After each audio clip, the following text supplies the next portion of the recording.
नमस्कार। एक और टिप्पणी के साथ मैं अतुल चौरसिया। दरबार का माहौल बहुत गमगीन था। समूचे आर्यावर्त में बाढ़ और तबाही के हालात थे। हिमालय से लेकर किष्किंधा पर्वत तक धरती सरक रही थी। मौसम के बदलते मिजाज ने कहर ढा रखा था।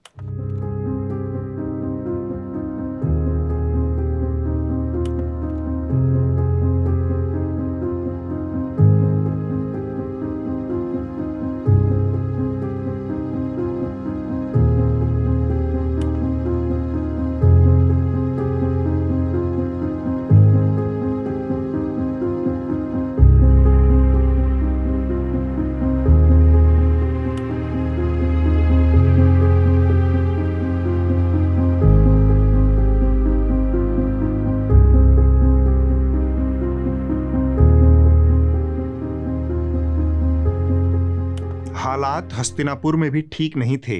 बारिश नगर के नगर बहाए जा रही थी। खबरें दरबार में भी पहुंच रही थी। इसलिए धृतराष्ट्र, संजय और तमाम दरबारी थोड़ा चिंतामग्न थे।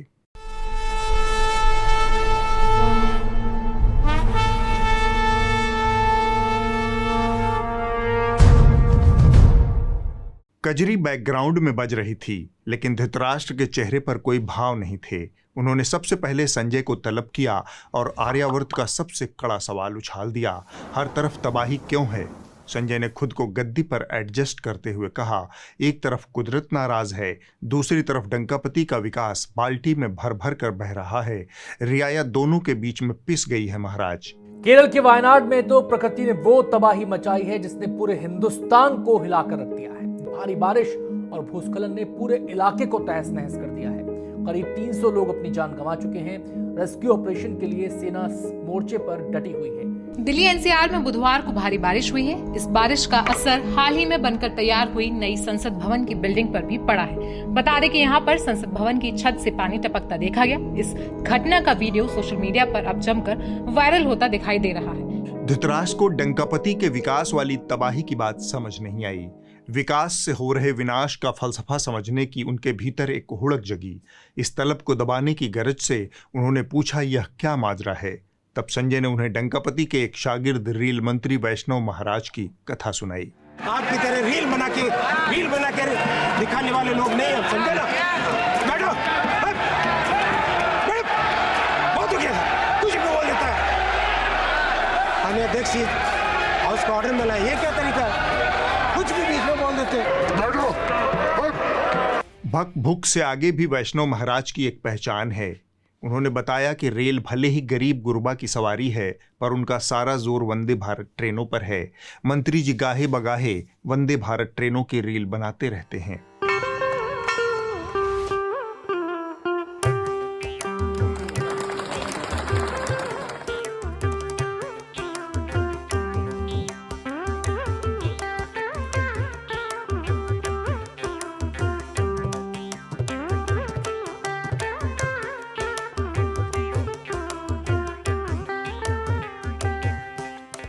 पीछे पीछे दरबारी मीडिया का एक हिस्सा है जो खबर को प्रचार और प्रचार को खबर बनाने में शातिर हो गया है।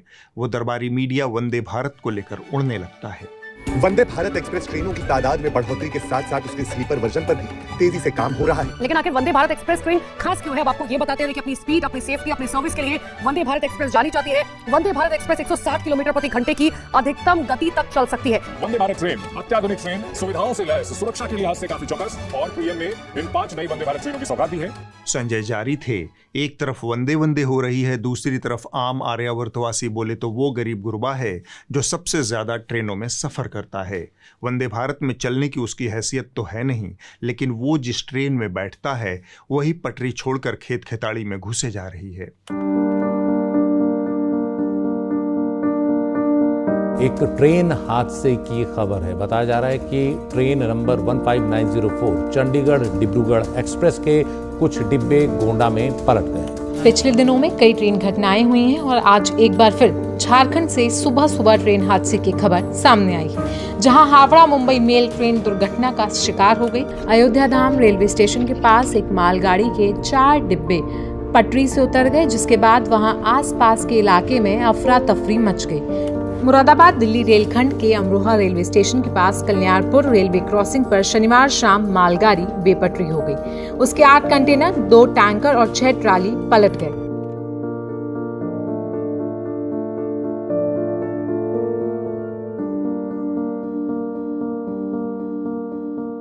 आलम यह है कि इसी साल के 6-7 महीनों में वैष्णव महाराज की ट्रेनें 19 बार पटरी छोड़कर पगडंडी पकड़ चुकी हैं। यह आंकड़ा शर्मनाक है। आर्यावर्त में ट्रेनें या तो भगवान भरोसे चल रही हैं या फिर इस तरह के जुगाड़ भरोसे चल रही हैं।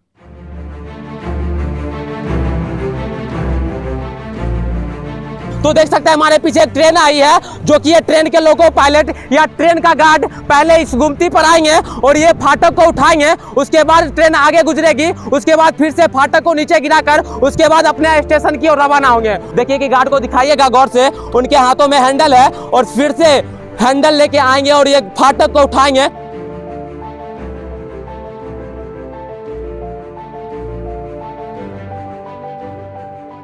और जहां पर भगवान और जुगाड़ दोनों फेल हो जाते हैं, वहां डंकापति मोर्चा संभाल लेते हैं।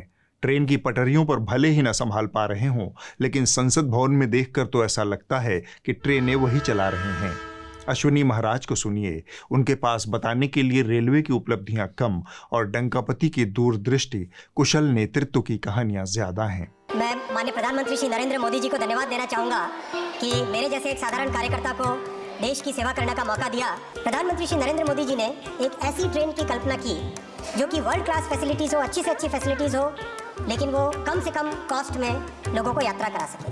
उसके बाद में 2 अमृत भारत ट्रेन इनॉग्रेशन हुई है माननीय प्रधानमंत्री जी के हाथों से। आज मैं हर्ष के साथ आपके सामने रखना चाहूँगा, माननीय प्रधानमंत्री जी ने 50 और अमृत ट्रेन के मैन्युफैक्चरिंग का निर्णय लिया और प्रधानमंत्री श्री नरेंद्र मोदी जी का पूरा फोकस, कंप्लीट फोकस गरीब से गरीब वर्ग पर और मिडिल क्लास वर्ग पर है। संजय ने कहा, विकास बह रहा है महाराज, लेकिन कुछ खास लोगों के लिए। संजय बड़ी शिद्दत से आंकड़ों की बाजीगरी दिखाने लगे। दीवानी खजाना की एक रिपोर्ट कहती है कि रेलवे की आय तो बढ़ रही है, लेकिन रेलवे ट्रैक के रखरखाव पर खर्च को लगातार कम किया जा रहा है। ट्रैक के रखरखाव पर 2022-23 में कुल आय का 13.5% खर्च हुआ था, जो इस साल में घटकर सिर्फ 9.7% हो गया है। धृतराष्ट्र एकटक सुन रहे थे। इसके बाद संजय ने जो सुनाया वह सुनकर धृतराष्ट्र के होश फाख्ता हो गए। वैष्णव महाराज ट्रेनों की सुरक्षा के लिए कवच कुंडल लेकर आए थे। धृतराष्ट्र ने बीच में टोका, कवच कुंडल तो कर्ण के पास थे, वो वैष्णव महाराज के पास कैसे पहुंच गए? संजय ने समझाया, कर्ण वाला तो इंद्रदेव उधार मांग कर ले गए थे। यह दूसरा कवच कुंडल है जिसे यशस्वी दूरदर्शी डंकापति के नेतृत्व में तैयार करने का दावा स्वयं वैष्णव महाराज करते हैं। इस नई तकनीक को परखने के लिए स्वयं इस ट्रेन में बैठा। एक दूसरी ट्रेन में रेलवे बोर्ड के चेयरमैन थे। आप कल्पना कीजिए कि एक ही ट्रैक पर 2 ट्रेनें आमने सामने तेज गति से आ रही थी। कवच ने खुद से ही सिस्टम को ठीक 400 मीटर पहले ही रोक दिया।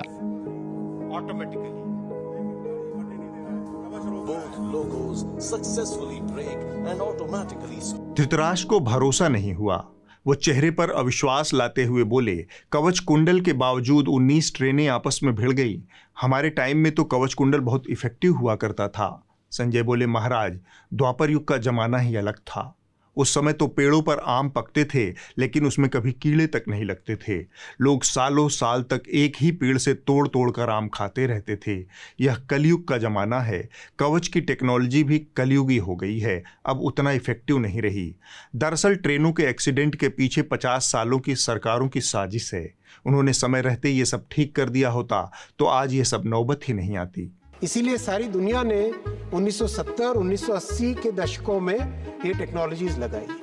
अनफॉर्चुनेटली 58 साल के कार्यकाल में भी कांग्रेस के ये टेक्नोलॉजी 2014 तक भारत के 1 भी किलोमीटर रेलवे नेटवर्क पे नहीं लग पाई। अध्यक्ष जी जो इस तरह से बोल रहे हैं, वो उनको पूछिए कि वो 58 साल के अपने राज में 1 किलोमीटर पर भी एटीपी क्यों नहीं लगा पाए? क्यों नहीं लगा पाए 1 किलोमीटर भी एटीपी? आज ये प्रश्न पूछने की हिम्मत करते हैं। अपने कार्यकाल को देखें, अपने गिरेबान में जाके, अपने गिरेबान में पहले झांक के बताएं। इसी हाउस में ममता जी जब रेलवे मिनिस्टर डॉक्टर थी वो अपने एक्सीडेंट के नंबर बताती थी 0.24 से 0.19 पे होने पर कितनी तालियां बजाते थे। आज 0.19 से 0.03 इंडेक्स होने पर आज इस तरह के आरोप लगाते हैं। क्या है ये बात? यह सुनकर धृतराष्ट्र थोड़ा नाराज हुए। सब के सब डंकापति पर ही गए हैं। अपनी टोपी दूसरों को पहनाए बिना इनका खाना नहीं पचता है, इसीलिए सब के सब कब्जियत के शिकार हैं। संजय ने कहा, कब्जियत की जानकारी तो मुझे नहीं है महाराज, लेकिन एक उपाय है मेरे पास। उससे ट्रेनों का एक्सीडेंट पक्का रुक जाएगा। एक्सीडेंट रुके न रुके, लेकिन वैष्णव महाराज का सारा संकट समाप्त हो जाएगा। धृतराष्ट्र हसरत भरे चेहरे से संजय को घूरने लगे। भारत माता की, भारत माता की, वंदे वंदे। धृतराष्ट्र ने कहा, उपाय तो तुम बढ़िया बता रहे हो, पर इस टेक्नोलॉजी का इस्तेमाल कैसे होगा? संजय ने कहा, इस्तेमाल बहुत आसान है महाराज, टेक्नोलॉजी का जमाना है। बस इतना करना होगा कि हर ट्रेन की यात्रा शुरू होने से पहले हर कोच में मंत्री जी का यह वीडियो दिखाया जाए। उसके बाद उसे 10 सेकंड में यह घुट्टी पिलाई जाए कि राष्ट्र की सेवा में अगर 2-4 ट्रेनें लड़भिड़ जाएं, 150 लोग मर जाएं, तो भी राष्ट्र की सेवा रुकनी नहीं चाहिए। धृतराष्ट्र ने कहा, जब सारा रेल, सड़क, पुलिया, विमान पत्तन, संसद भवन बहे जा रहे हैं, तब यह उपाय आजमाने में क्या हर्ज है? धृतराष्ट्र की बात सुनकर संजय मन ही मन हर्षित हुए, लेकिन यह बात कहते कहते धृतराष्ट्र के मन में वो सवाल कौंध गया। उन्होंने कहा, सुन रहे हैं कि डंकापति का लाक्षागृह भी टपक गया। संजय की तो मुंह मांगी मुराद पूरी हो गई। उन्होंने कहा, ज्यादा क्या कहूं महाराज, आप स्वयं सुन लीजिए। 70 साल का हिसाब मांगे तू, पहली बारिश में गई है चू। 70 साल का हिसाब मांगे तू, पहली बारिश में गई है चू। यह सुनकर धृतराष्ट्र का दिल डंकापति के प्रति प्रेम और करुणा से भर उठा। उनके मन में आया कि दीपक की लौ जितनी पवित्र मनसा के बावजूद डंकापति के हिस्से में अपयश ही आ रहा है। इसी गुंताड़े में खोए खोए धृतराष्ट्र सिंहासन से उठ गए। सभा समाप्त हो गई। वो अंतःपुर को लौट गए। धृतराष्ट्र संजय संवाद में इस हफ्ते बस इतना ही। आगे बढ़ने से पहले 1-2 जरूरी बातें। हमारा हिंदी पॉडकास्ट एनएल चर्चा अब पेवॉल के पीछे है। आपको पता है पेवॉल के पीछे जो चीजें होती हैं उसके लिए आपको न्यूज लॉन्ड्री को सब्सक्राइब करना होता है। एक QR कोड लगातार मेरे बगल में दिख रहा है। आप इसे स्कैन करके भी न्यूज लॉन्ड्री को आसानी से सब्सक्राइब कर सकते हैं। हमारा मकसद पत्रकारिता को विज्ञापन से आजाद करना है। यह तभी होगा जब आप इसमें योगदान देंगे। और हाँ, इस वीडियो को लाइक, शेयर और सब्सक्राइब भी जरूर करें। इससे हमारी यह कोशिश YouTube के व्यापक यूजर्स तक पहुंचेगी। अब आगे बढ़ते हैं। पिछले हफ्ते संसद भवन से लेकर खबरिया चैनलों के स्टूडियो तक जाति की बड़ी चर्चा रही। गोली मारो वाले भैया ने खुद से अपना प्रमोशन कर लिया है।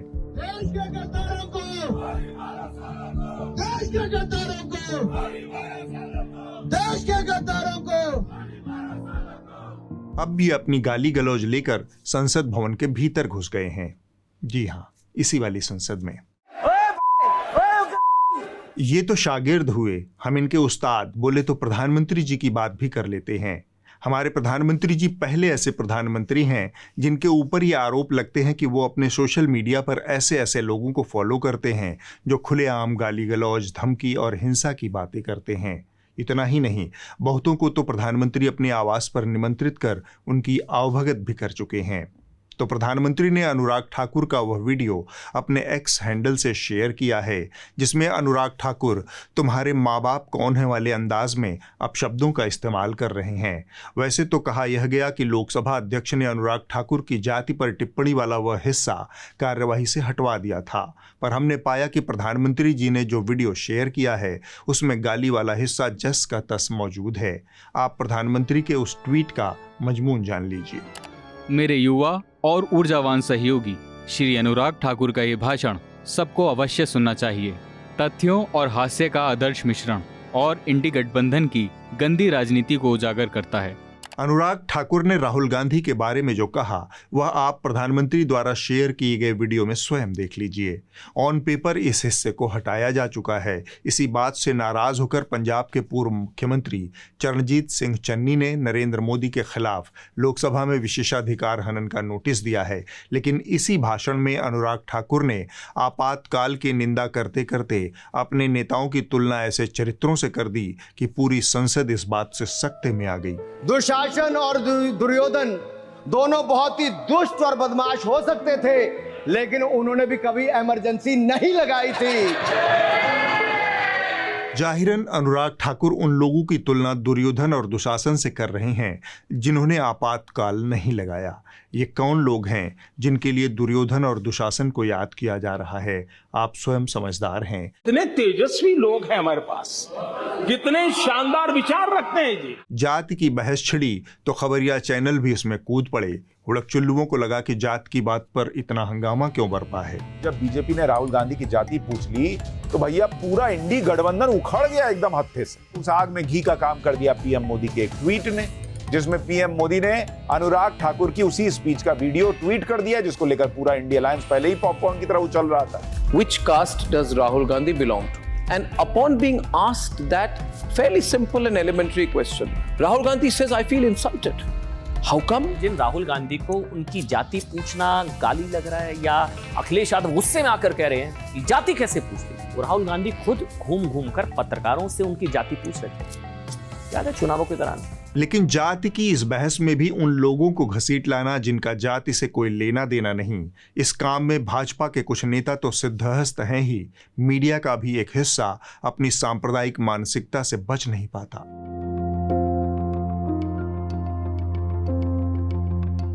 चलमबड़ी त्रिपाठी ने भी एक ट्वीट किया और राहुल का ही ट्वीट था कि वो जाति पूछ रहे हैं। जाति जैसी बीमारी पर बहस करते हुए अनायास मुसलमानों की तस्वीर डालकर मनोरंजन की कोशिश करना खुद बीमार मानसिकता है, उनका कोई इलाज नहीं है। पर जाति की इस बहस में मुझे हरिशंकर परसाई की एक लघुकथा याद आ रही है, आपको भी सुना देता हूँ।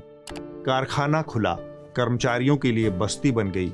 ठाकुरपुरा से ठाकुर साहब और ब्राह्मणपुरा से पंडित जी कारखाने में नौकरी करने लगे और पास पास के ब्लॉक में रहने लगे। ठाकुर साहब का लड़का और पंडित जी की लड़की दोनों जवान थे। उनमें पहचान हुई और पहचान इतनी बढ़ी कि दोनों ने शादी करने का निश्चय कर लिया।